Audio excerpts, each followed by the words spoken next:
Яркие и разнообразные оттенки и рекордное количество тюльпанов украсили Бишкек в 2025 году. Эту красоту можно увидеть в Дубовом парке, у здания филармонии, в театральном и физкультурном скверах, а также в парках Победы, имени Ататюрка и в Карагачевой роще.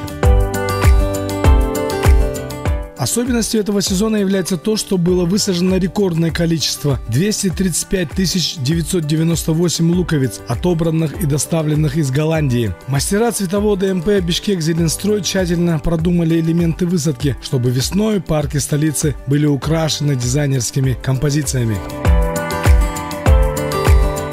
Жители города смогут наслаждаться красотой пионовидных тюльпанов, а также тюльпанов различных оттенков – белых, красных, желтых, розовых и пурпурных. МП «Бишкек-Зеленстрой» для города вырастил 1,5 миллиона цветов, однолетних цветов. Это цвета разные. Почему однолетние цветы? Из однолетних цветов вы можете посмотреть, делаете дизайн, узоры. Работы по озеленению столицы будут продолжаться практически все лето, поскольку требуется тщательный уход за всеми зелеными и цветочными композициями. К слову, на озеленение Бишкека в 2025 году выделили $7,1 миллиона.